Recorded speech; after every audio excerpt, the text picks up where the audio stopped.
Okay, here we're looking at the Atmosphere Designer of Desecrator. So a little unscripted walkthrough here. Let's talk about the main features and then we'll hear some of the sounds. So this is a two-layer engine. On the left you have layer 1, which can be turned on and off here. On the right, layer 2.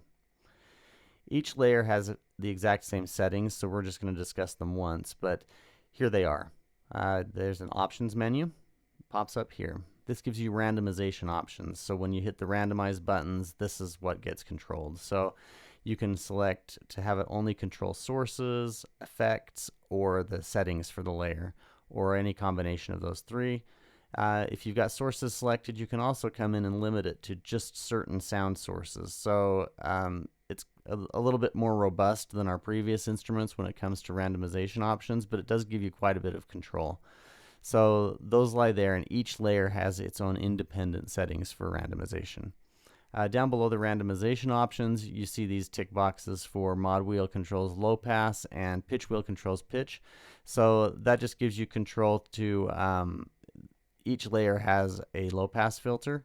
So if you've got that enabled, then your mod wheel is going to control that together. So both layers will get controlled together. Same with the pitch wheel. If you got that set, then your pitch wheel is going to control the pitch of the layers that you've got selected. Pretty straightforward.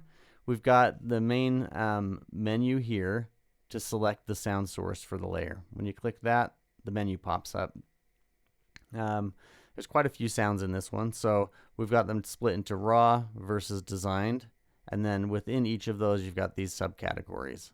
So when it first pops up, you'll notice it pops up and shows you whatever you've got selected at the time is going to be highlighted in yellow, and whatever is selected in the other layer is going to be grayed back, so you can't select it in both layers. So in this one we've got antiques, stringed instruments, metals, and other in the raw category, and those are going to be very, like the name suggests, very raw sounds. Not a whole lot of processing for the most part. And then in the design category, these are ones that are created from a lot of the sounds and highly processed into something totally different. So within each of the subcategories, you'll notice some of them have these little page buttons. That takes you through different pages of sounds within that category. If you don't see that, that means that's all the sounds in the category. So that's the main menuing. Then next to that is the randomization button for the layer. So that'll only randomize things within that layer. Each layer has that. And then there's also the global randomization that does both layers at the same time. Next to that is the lock button. This locks that layer from randomization. So now if I hit randomize all, nothing happens. And you'll notice there's a lock here as well in the middle. We'll get to what this is in just a second, but that locks that from randomization, and then the layer 2 also has its lock. Below that we have the main settings with the pitch, attack, release, low and high pass filters, and the EQ settings. And below that, this is going to be the same in every one of the instruments as the effects section. So you've got phaser, distortion, freak, and delay. And those can each be turned on and off independently with these buttons below. And then as you select them, you get all the settings for that. So let's see, in the middle here, this is the XY controller to go blending between the two sound sources in the layers. So, you know, all the way left gives you layer 1, all the way right gives you layer 2, and then this blends in between them. Up down is a blend between the dry signals of the recordings and the wet versions. So everything in Desecrator was recorded very dry intentionally, because sometimes for horror it's just really cool to have these raw, dry sounds kind of in your face. But also sometimes it's really cool to have them really washed out and reverbed. So that's what this does. And I find with things like pads and an atmosphere in particular, it's really cool to automate this in your DAW and kind of move this around and blend between wet and dry signals and layer 1 and layer 2. Gives you some really unique sounds. The wet signal is not a wet recording, but just a reverb that's added on, and that reverb can be controlled here with this edit button. That gives you your simple pre-delay, size, decay, and damping of the reverb in that XY pad. And of course, the lock button locks the XY pad and reverb so that it can't be randomized. That covers the basic features of the UI. There's quite a lot going on there, especially with randomization, but we tried to keep it nice and clean and simple and easy to use. Now, in the Pad Designer, the UI is identical to the UI for the Atmosphere Designer, so I'm not going to spend too much time on that. Just to show you, one difference is, so I guess I shouldn't say identical, should I? Because there is one difference. In the settings, you'll notice, of course, because this has different source sounds, the list of randomizable sources is going to be different. And of course, that list matches up to the menu item selection. So when you go in to select your sound sources, this is obviously going to be different. So in the Pad Designer, we've got pure, which is kind of a clean signal, whether it's a synth or a recording of some antique or something that's made. These are going to be kind of your cleaner sounds. These are going to be your more twisted, distorted sounds. In the strings raw category, these are literally raw strings, solo strings that are recorded. And then in the strings designed, we've taken those sounds and processed them further to make granular versions and distorted versions and kind of warped versions. So other than that, the rest of the settings and effects and everything are going to be exactly the same in this as the Atmosphere Designer.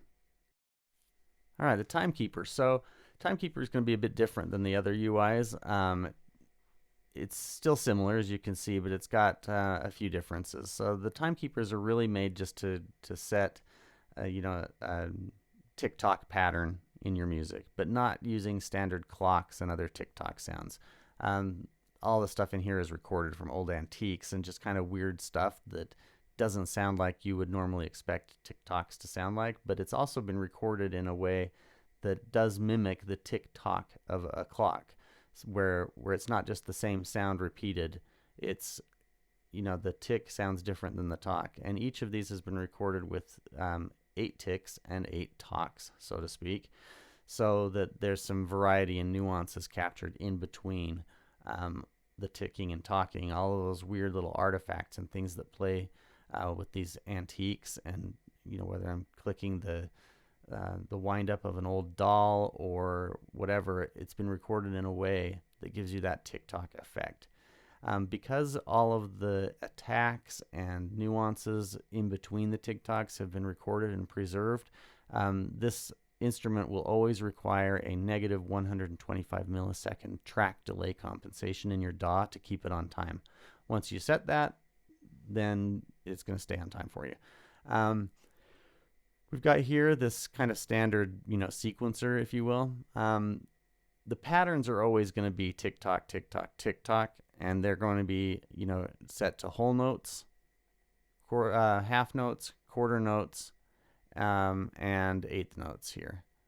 And we didn't go to sixteenths because with all those artifacts and things that are recorded in between the ticking and talking, it just doesn't sound good super fast.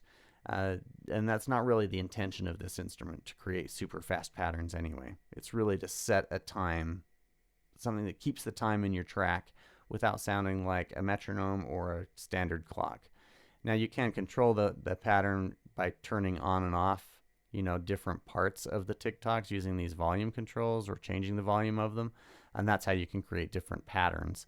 But generally speaking, it's a straight, tick-tocking pattern. Now, the menus and everything are pretty similar across this instrument. So, again, you've got your randomization options and controlling the sources that can be randomized. The sources are obviously different than the other instruments. They are split into raw and designed, just like the atmospheres. In the raw, you've got all these antiques from, reel-to-reel projectors to record players, whatever, pocket watches. You've got mechanics. These are going to be like the cranking of dials and things like that.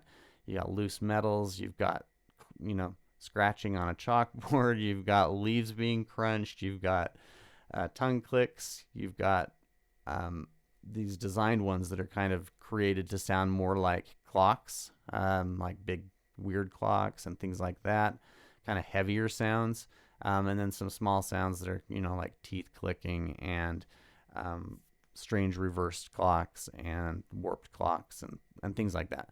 So you got a whole bunch of different sources for this, and again, you got your 2 layers to overlap them. You've got your XY to blend between them. All of the same effects as the other instruments. The one thing that is different is down here is the panning. So just 3 options here. None just kind of keeps things panned where they were naturally recorded.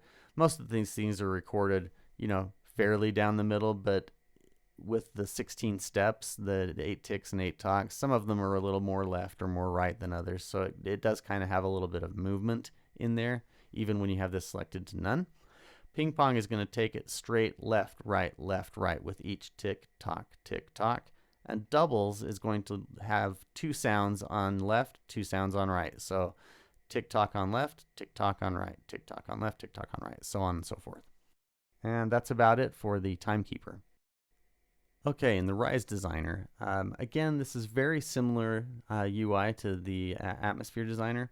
A few differences we're going to point out here. So again, in your settings, you're going to have different sources, obviously, but the rest of those settings are the same.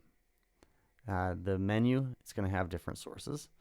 So everything's broken down into organic, which is going to include everything from old antiques up through raw strings, and all recorded in risers. Then in the design, this is going to be more of your twisted sounds and things that are created and highly processed. Synthetic is going to be things that were created out of synthesizers. And then scratches, those are going to be more of your raw, nasty kind of sounds, like, you know, everything from sounds made from scratching leaves to whatever, ice, dry ice on metals, things like that make these really wild kind of scratchy sounds, which are really cool underneath your horror risers. So that's how that's broken up. The pitch and attack and release, all that's the exact same. All of your effects are the exact same as the Atmosphere Designer. But when we get down to the middle section here, there is a difference. These risers have been made in 2, 4, and 8 bars, and everything's been recorded that way. It's not like we made an 8-bar one and then just cropped off 2 and 4 bars of it. These risers are actually created start to finish in 2-bar, 4-bar, and 8-bar versions, using the same sources. So there might be slight sound differences between those length versions, which is something that makes this more unique and really cool, actually. But there's also this kind of third layer, which is called the exciter layer, that can be turned on and off here. It has its own menu of sounds because it's kind of got a more limited menu. There's like 18 different exciters. And it's got randomization to select a new source and lock it. It's got an enhance button here that kind of saturates the sound, compresses it a bit, makes it a little bit more in your face. And then it's got its own volume slider here. Now the exciter layers are a little bit different. The way these work, if you were to turn off these layers 1 and 2 and press a key, you wouldn't actually hear anything right away, because the exciter layers are meant to come in just at the tail end of the long risers to add extra punch and excitement at the tail end. They have a much steeper volume curve and just kind of get more intense toward the end. So on the 8-bar risers, you're only going to hear sound from here, from the exciter, in the last 2 bars. In the 4-bar risers, you're going to hear sound here in the last 1 bar. And in the 2-bar risers, you're going to hear the exciter come in just on the last 2 beats. So that's the way those work. Last but not least, we've got the Whoosh and Hit Designer.